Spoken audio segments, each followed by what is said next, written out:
Selamat datang di Pojok Santai. Sebelum Anda mendengarkan audiobook ini, kami menginformasikan bahwa channel ini adalah review audio dari buku yang ada di Indonesia. Untuk membaca keseluruhan buku ini, kami menyarankan membeli buku aslinya di toko buku kesayangan Anda, baik offline maupun online. Keberadaan channel ini dimaksudkan untuk membantu Anda mendapatkan pengetahuan dari buku-buku kesayangan Anda. Jangan lupa untuk subscribe, like, dan komen. Selamat datang di Pojok Santai, channel khusus yang membahas komik dan novel dengan cara asik. Untung Pararean berhasil mengalahkan sepasang golok maut, namun sisa pengawal yang ada dan kusir telah tewas oleh mereka. Apa yang akan dilakukan Untung selanjutnya?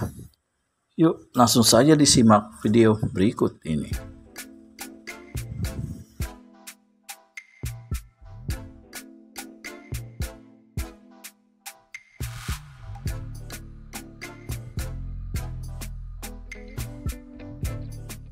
Sesaat kemudian, keduanya pun telah berada di tempat tidur, berpagut dan berguling seperti sepasang ular. Dan memang, mereka tak ubahnya seperti binatang saja saat itu, seperti binatang dan tanpa pakaian. Ketika hari telah senja, Untung Pararean masih juga berdiri termenung di depan rumah makan. Apa yang telah terjadi siang tadi di kamar di tingkat atas penginapan itu kembali terbayang di pelupuk matanya. Dan mengingat ini, menggejolak lagi darah muda pemuda itu. Seumur hidupnya, baru kali itu dia mengenal perempuan, dan perkenalan yang pertama kali itu sungguh luar biasa sekali. Luar biasa bagi Untung Pararean, meskipun Sri Kemuning sudah tidak perawan lagi. Bila malam telah tiba dan kegelapan memakati di sekitar rumah makan itu, Untung Pararean ingat bahwa sudah saatnya dia berjaga-jaga di sekitar kamar Sri Kemuning. Bukan tidak mustahil, orang-orang jahat terutama sepasang golok maut akan muncul kembali untuk menuntut balas.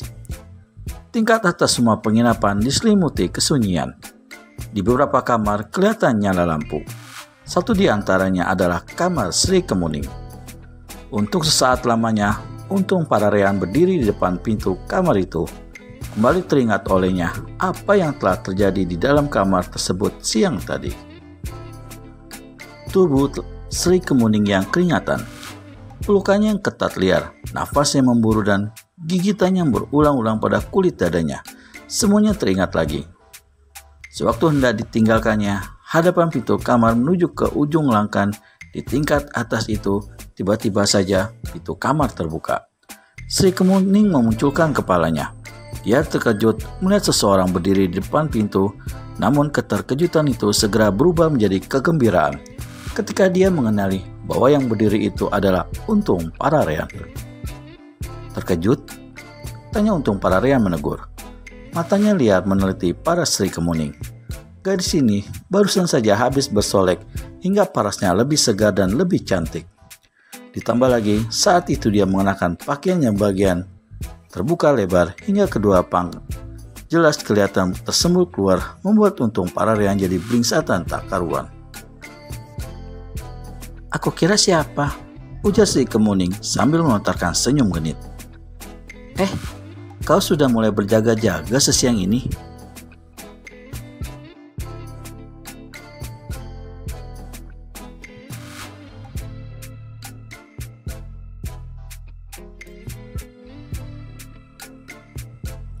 "Iya, aku khawatir kepala rampok itu akan muncul lagi membawa anak buahnya."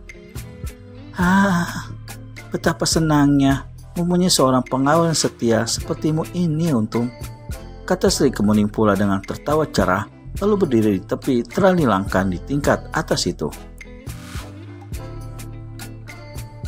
"Gelap dan hitam saja pemandangan di sini, dan banyak nyamuk pula."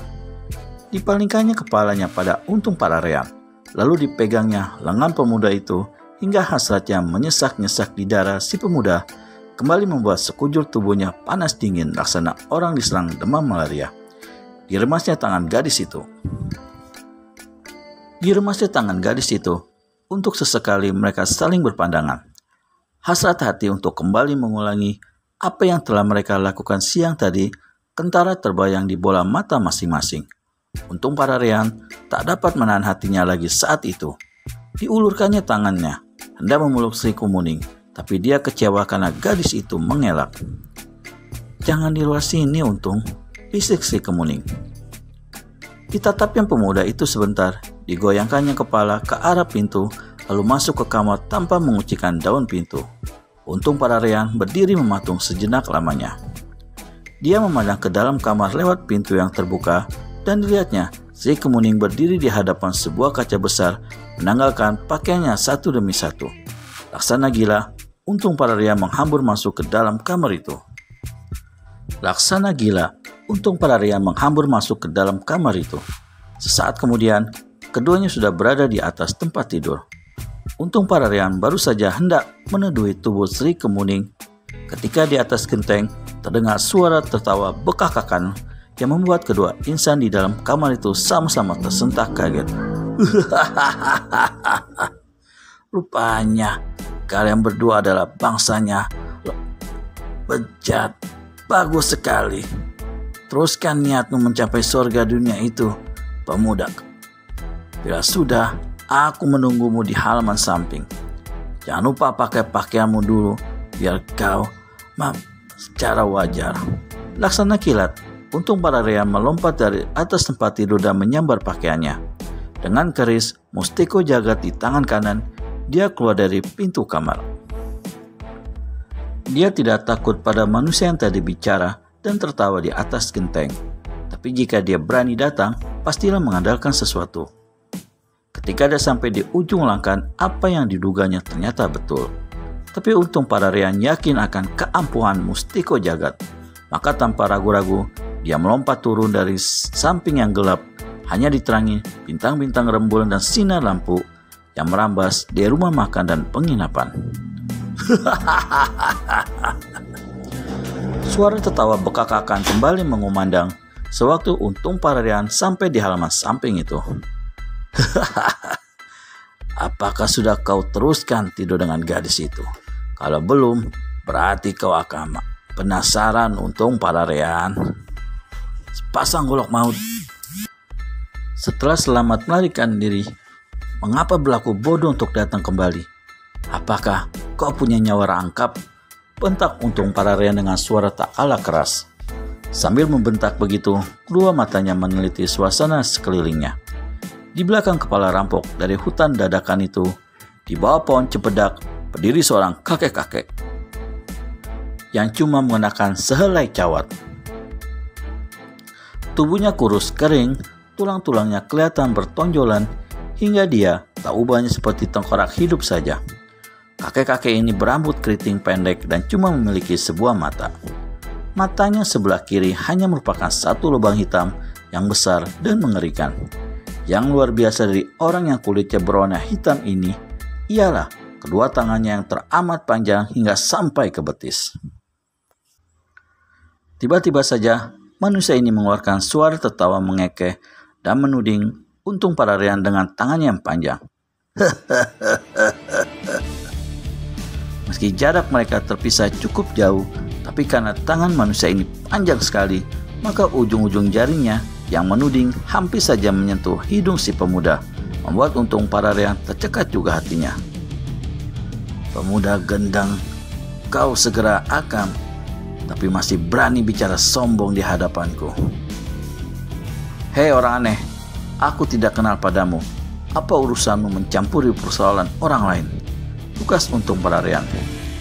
"Oh, jadi kau kepingin kenal siapa aku?" ujar orang itu.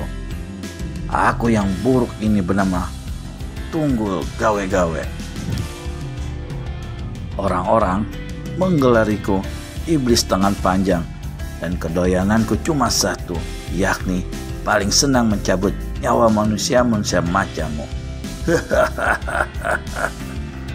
Habis berkata begitu, manusia bercawat itu kembali tertawa mengekeh. Rupanya kau bangsa kawanan setan pelayanan juga," ejek Untung para Ryan.